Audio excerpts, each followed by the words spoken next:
Bonjour à tous, bienvenue à ce webinaire. Donc aujourd'hui, on va voir comment organiser ces rendez-vous efficacement pour gagner en efficacité. Donc juste un petit rappel, comme vous pouvez voir, on a un hashtag, on va live tweeter le webinaire. Donc, si vous voulez le suivre, c'est JD, hashtag JD webinar. Alors, Caroline Baron. Je t'arrête, Caroline, on a un écho de l'enregistrement, j'ai l'impression, qui arrive après. Alors, est-ce que vous avez un écho? Peut-être tu peux te mettre en mute pendant que je parle, Pascal, pour éviter.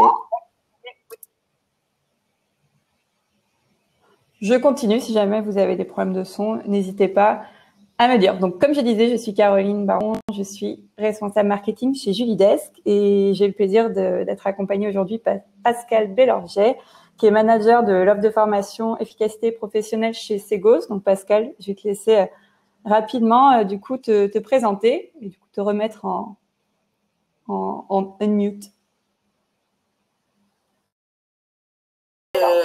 Merci, Caroline. Alors moi, j'ai un écho, hein, c'est terrible.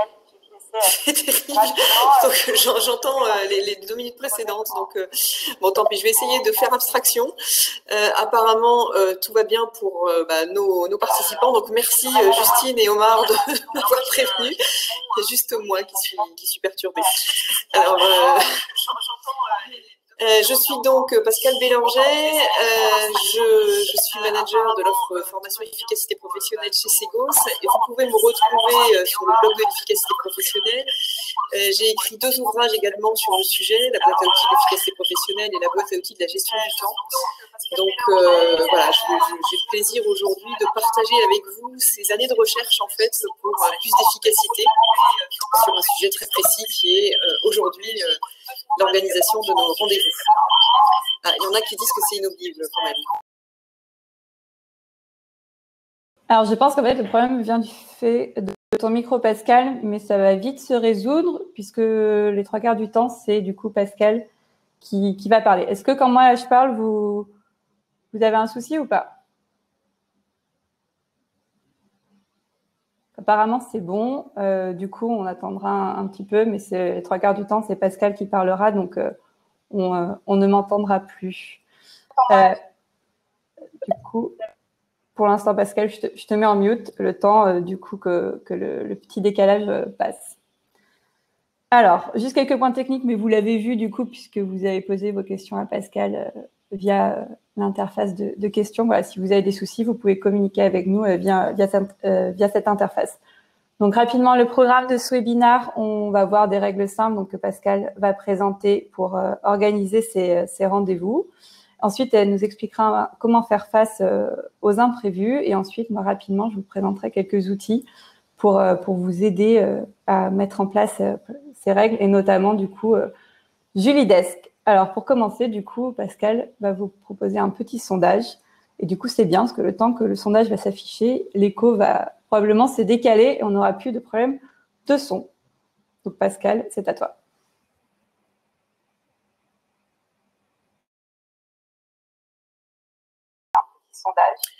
Alors moi, j'entends toujours de l'écho. Il y a quelques participants qui ont l'écho également.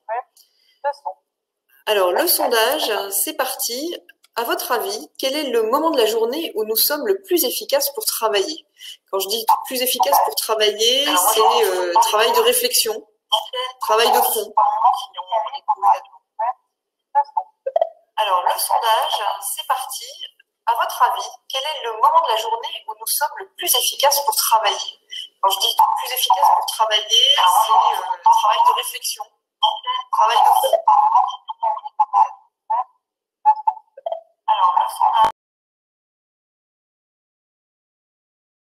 nous sommes le plus efficaces pour travailler. Alors, pour le moment, il n'y a que 4 réponses, donc vous pouvez répondre. Répondez à droite, sur la droite. Voilà, sur le carré de droite. Donc là, vous êtes 7 à avoir répondu. Pascal, je te coupe. Je pense, est-ce que tu peux couper le son de ton ordinateur, en fait? Ça réglera le problème puisque le micro est via la plateforme. Ah bah du coup, j'entends plus. J'entends plus, peut-être que ça… Alors, je vais revenir sur les questions. Donc, le sondage, vous avez vu, vous êtes plusieurs à répondre la première heure de matin ou en fin de matinée. Donc là, comme je n'entends plus rien puisque j'ai coupé le son de mon ordinateur, est-ce que, Caroline, tu peux me dire si c'est… voilà, donc Justine m'a répondu, c'est parfait pour le son maintenant. Eh bien, on va continuer. Donc, on communiquera par chat sur le fil de discussion, de questions, et pour le reste, effectivement, je vais être seule à parler. Alors, effectivement, l'heure où on est le plus frais, enfin, c'est le matin, les premières heures de la matinée, d'autant plus que non seulement nous sommes réveillés, mais en plus, les premières heures du matin, c'est un moment où on peut être très bon sur les exercices de réflexion, de créativité et de concentration. Voilà, notre cerveau est frais. Pendant la nuit, il a éliminé les toxines de la journée d'avant. Donc, c'est là qu'on est le meilleur pour travailler tout seul sur un travail de réflexion. La fin de matinée, on commence à avoir le cerveau un petit peu pollué. Le début d'après-midi est très, très dur. Là, c'est le moment où on a le plus de difficultés à nous concentrer. Et la fin de journée, en milieu de fin de journée, vers 15h30 à peu près, on retrouve de la créativité, on retrouve de la réflexion, mais beaucoup moins de concentration. Voilà. Donc c'est à partir de cette réalité chronobiologique qu'on va aborder la façon de prendre des rendez-vous de manière efficace. Alors oui, François, j'aurais pu mettre un casque, mais là je n'en ai pas. Je suis dans une salle où j'en ai pas. Alors la première règle qu'on va adopter, c'est de proposer des rendez-vous l'après-midi. Puisque je suis moins capable de me concentrer l'après-midi, eh bien, c'est l'après-midi que je vais positionner en priorité les rendez-vous. Pourquoi? Parce que à deux, de toute façon, il y a une émulation humaine qui fait que je vais plus facilement pouvoir me concentrer sur un rendez-vous que sur du travail tout seul, en fait. Alors, cette règle numéro 1, comme les 4 règles suivantes, donc les 5 premières règles, concernent les rendez-vous de notre cœur de métier. Vous voyez le petit picto là, en haut à droite, cœur de métier. Donc, voilà. Donc, les 5 premières règles concernent notre cœur de métier. On passe à la règle numéro 2. Je vais parler lentement pour que le son soit plus facile. La règle numéro 2, elle vient étayer la règle numéro 1, c'est-à-dire que quand on me propose, quand la personne n'est pas disponible, par exemple à 14h le 13 mars, eh bien je vais négocier la date, mais je vais rester ferme sur l'horaire. C'est-à-dire je vais proposer le 14 à 14h, mais je vais préserver mes matinées coûte que coûte. Voilà, donc il vaut mieux négocier la date que l'horaire. Règle numéro 3, toujours pour le cœur de métier, limiter la durée des rendez-vous. Il n'y a pas de son du tout. Alors là, c'est encore autre chose. On va limiter la durée des rendez-vous, y compris pour… alors, je me rapproche de mon PC. On va limiter la durée des rendez-vous, y compris pour les rendez-vous de cœur de métier. C'est-à-dire que, en fait, au-delà d'une heure, on n'est pas très efficace. Donc, autant se voir plusieurs fois sur un sujet que 3 heures sur un même sujet. Ce qu'on peut faire par contre, c'est se laisser un temps de mou après le rendez-vous pour pouvoir prolonger éventuellement si on n'a pas fini. Est-ce qu'il n'y a que Fès qui ne m'entend pas ou est-ce que c'est tout le monde là? Je parle dans le vide ou pas? On va passer à la règle numéro 4. Donc, apparemment, Caroline m'entend. Ok, merci Justine. Merci André, c'est bon. Donc, il y a quand même une exception. Donc, la règle numéro 4, c'est une exception des règles 1 et 3 pour les réunions de travail. C'est-à-dire que quand on a une réunion de travail ou une négociation à fort enjeu, eh bien, ça peut être un travail de réflexion, ça peut être un travail où on a besoin d'être créatif, d'être à plusieurs, mais aussi d'être concentré. S'il y a un enjeu à faire ce travail-là et si ça demande vraiment beaucoup de concentration parce que c'est complexe, eh bien, à ce moment-là, bien sûr, ça fait partie de nos priorités et on va aussi les traiter éventuellement à la première heure le matin. Règle numéro 5, toujours pour notre cœur de métier, on va utiliser des horaires stratégiques pour les personnes dont on le sait qu'elles sont notoirement bavardes. Donc là, on les pratique un petit peu depuis un moment et on sait que même si c'est très intéressant et qu'on produit bien, il arrive un moment où il y a de la dérive, où on sort du sujet et on consomme parfois 2 fois plus que le temps nécessaire avec ces personnes-là. Eh bien, les horaires stratégiques, c'est juste avant le déjeuner. Comme ça, on propose à la personne de prolonger pendant le déjeuner et on n'a pas grignoté du temps sur lequel on pouvait être efficace ailleurs, sur d'autres dossiers. Ou alors un horaire stratégique avant un autre rendez-vous que l'on a après. En annonçant bien sûr à ces personnes que nous avons un rendez-vous. Voilà, j'ai un comité de pilotage à 15 h, je devrais te laisser à 14h55. Eh bien, les personnes sont prévenues et après, voilà, elles ne prennent pas pour elles. Hein, le but, c'est aussi de préserver la relation tout en étant très efficace. Voilà, nous avons donc vu ces 5 règles qui sont les 5 règles de cœur de métier, donc qui visent à préserver notre efficacité du matin et à réserver nos priorités le matin, donc les rendez-vous plutôt l'après-midi. On va passer maintenant à 3 règles complémentaires qui sont des règles en dehors pour les sollicitations qui sont en dehors de notre cœur de métier.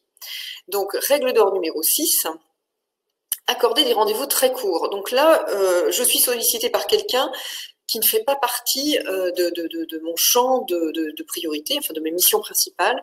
Eh bien, je vais accorder des rendez-vous très courts. Quand je dis très court, c'est vraiment très court. C'est-à-dire que je vais pouvoir dire à la personne, écoute, je peux te voir, mais pas plus d'1 quart d'heure. Je peux te voir, mais éventuellement pas plus d'une demi-heure si le sujet est complexe. Donc, c'est vraiment en dessous d'une demi-heure, voire peut-être 1 quart d'heure. Ça forcera nos interlocuteurs à être très concis et à préparer. Parce qu'autrement, si on accorde 1 heure, ils n'auront rien préparé, on va commencer à parler de choses et d'autres, etc. avant de rentrer dans le sujet. Si c'est pas dans notre cœur de métier, eh bien, on accorde des rendez-vous vraiment très courts.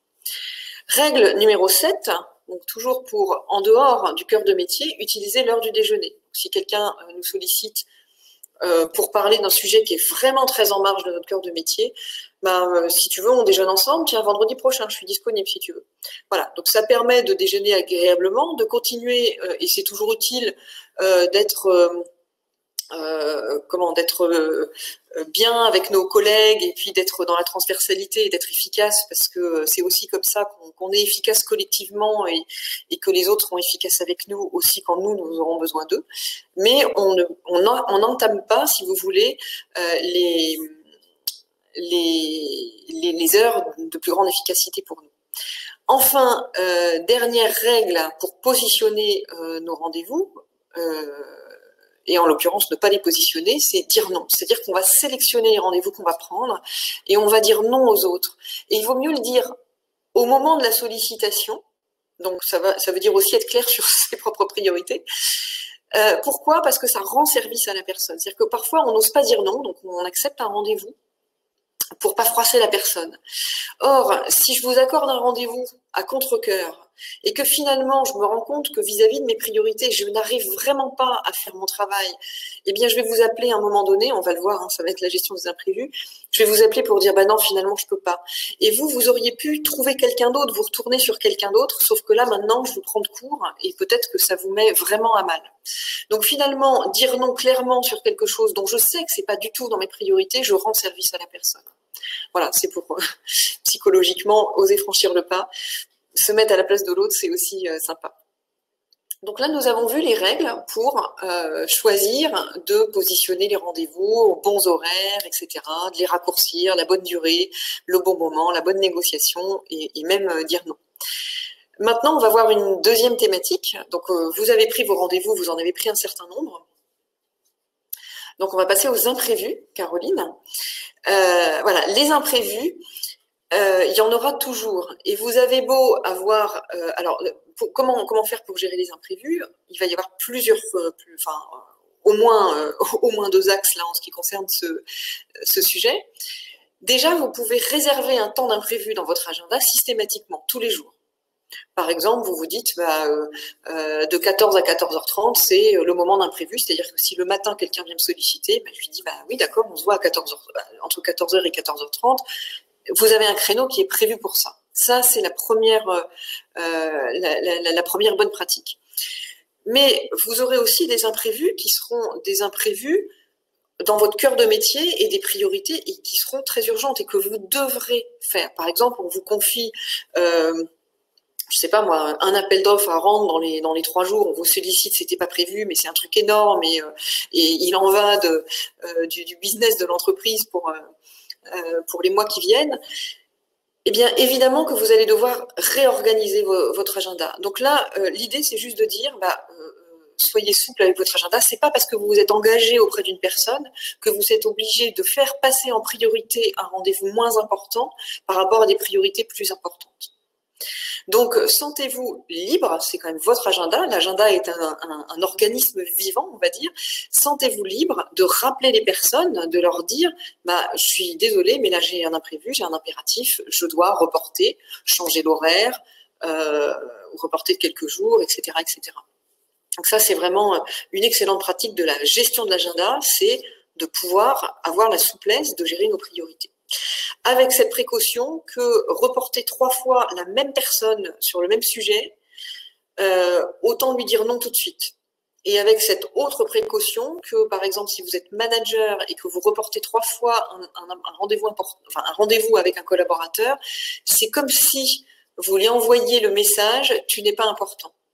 Ton sujet n'est pas important. Or, avoir un entretien avec ses collaborateurs, ça fait partie des actes managériaux forts.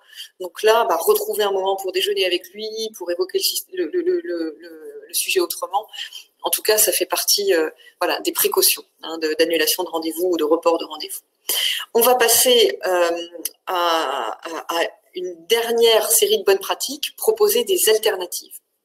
Alors les alternatives, il y en a une qu'on a déjà un petit peu vue, donc par rapport aux imprévus. On avait pris rendez-vous et finalement j'ai des imprévus qui arrivent. Eh bien, vous pouvez soit le reporter, soit le supprimer, votre rendez-vous de votre agenda pour aujourd'hui. Vous pouvez aussi le couper et dire, bah, on avait prévu 1 heure, je n'ai plus qu'une demi-heure. Voilà, donc ça c'est une première réponse. La deuxième réponse, c'est de le faire par Skype, enfin par Skype ou tout autre système, en tout cas à distance, c'est-à-dire que ça vous évite un déplacement, ça vous évite du temps du temps de déplacement, du temps de bonjour, etc. Et ça permet aussi en Skype d'aller beaucoup plus vite droit au but parce que les gens sont beaucoup plus concentrés sur leur écran. Vous pouvez également proposer de travailler en mode asynchrone. Donc là, bah, par exemple, vous dites, bon, bah, pose-moi tes questions par mail et je répondrai. Ça, c'est un mode asynchrone. Ou d'avoir un document qui est ouvert et dire, bon, bah, voilà, comment on se fait un premier jet du document et j'apporterai des compléments après ou je ferai une validation, une phase de validation après.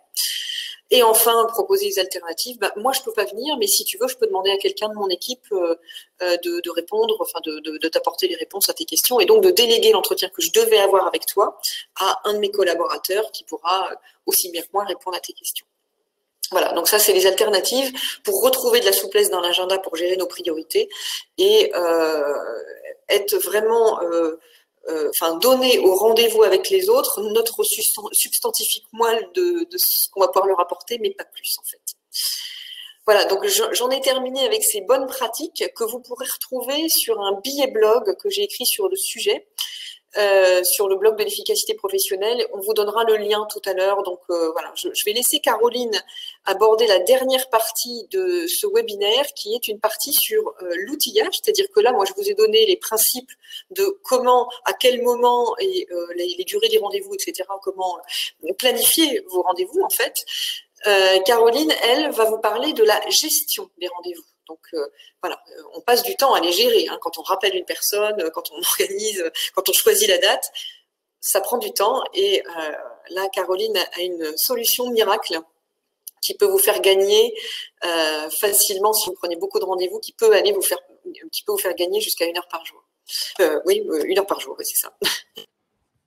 Exactement, merci pour le teasing Pascal. Du coup, j'ai coupé ton micro. Écoute, moi j'ai bien entendu. Je pense que certains n'ont pas tout entendu, mais comme j'ai pu répondre à certains, vous recevrez l'enregistrement de ce webinaire.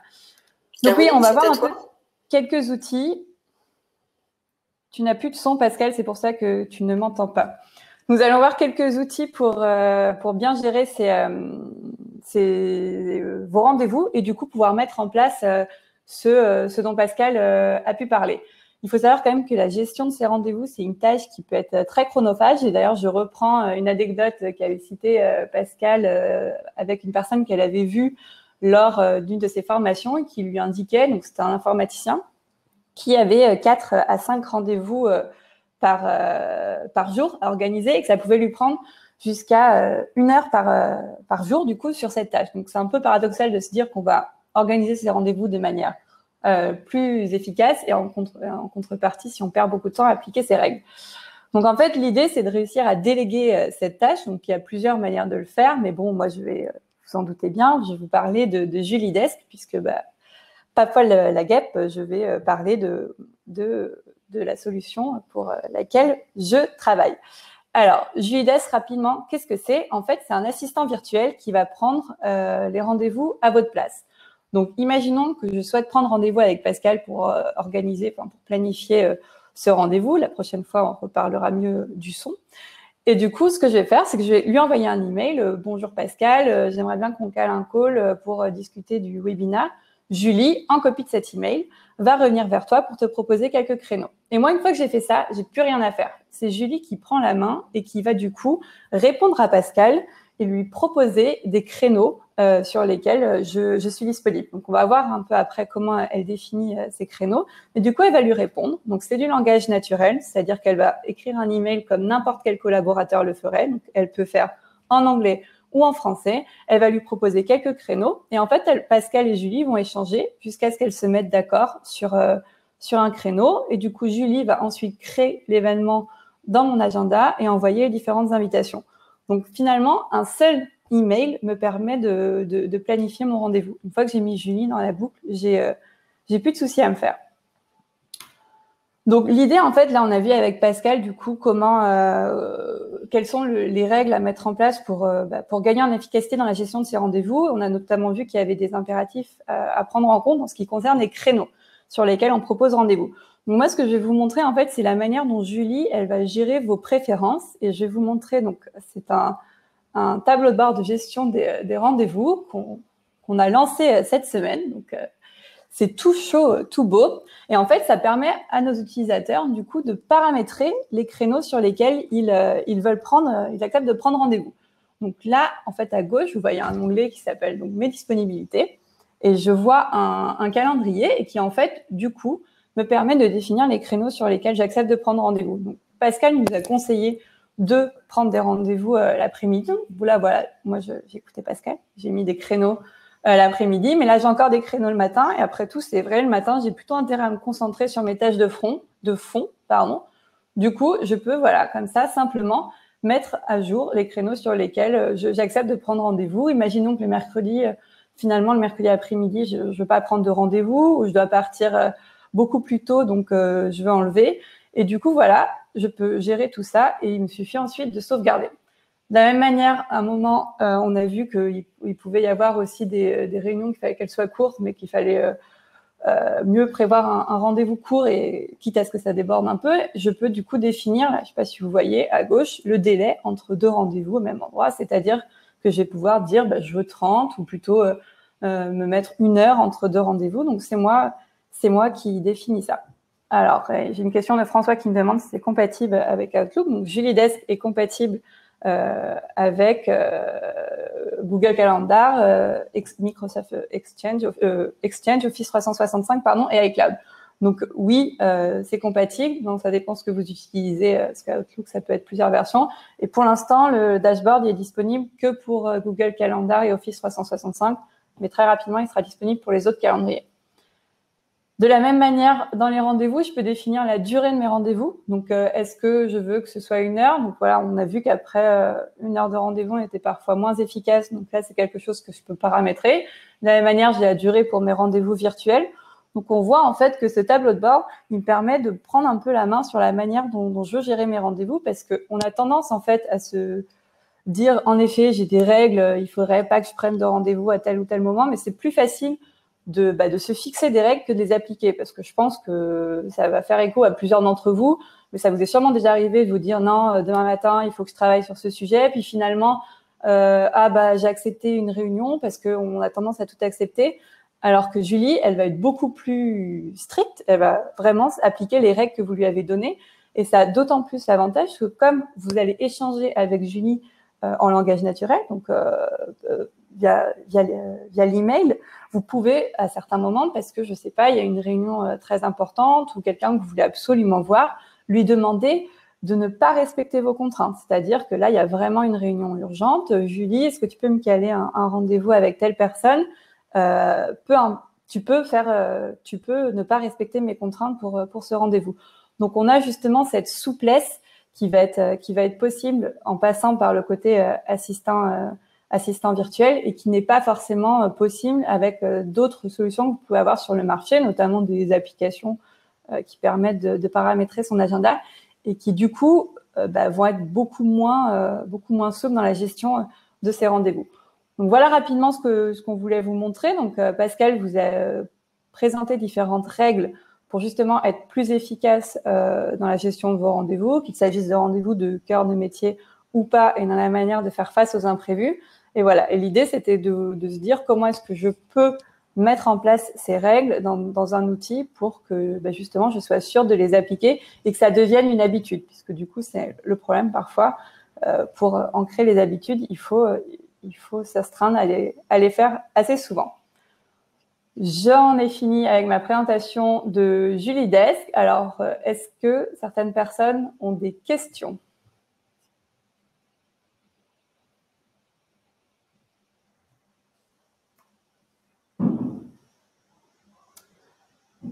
Alors, est-ce qu'il est possible de tester Julie Desk? Oui, une très bonne question.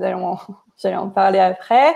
Vous pouvez aller sur le site internet, donc www.juliedesk.com, et vous démarrez un essai gratuit. Donc, c'est un essai de 15 jours et ça vous permettra du coup de voir comment Julie fonctionne et comment elle peut vous aider à gagner en efficacité.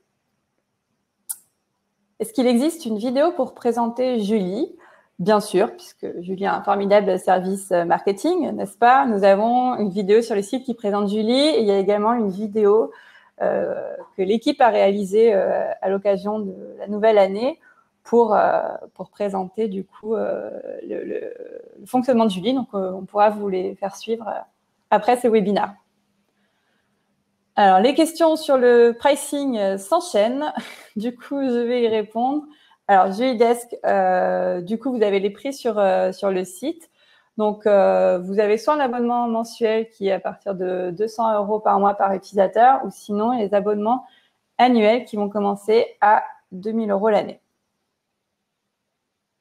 Donc, voilà, soit c'est en fait, pour répondre à Nelly, soit c'est mensuel, soit vous pouvez passer sur une formule annuelle et ensuite dégressif et vous pourrez voir en fonction du nombre d'utilisateurs. Est-ce qu'il y a d'autres questions? Nous arrivons à la fin du temps réglementaire. C'est ça, quand on fait des rendez-vous efficaces, on est aussi efficace dans la gestion du temps des webinaires.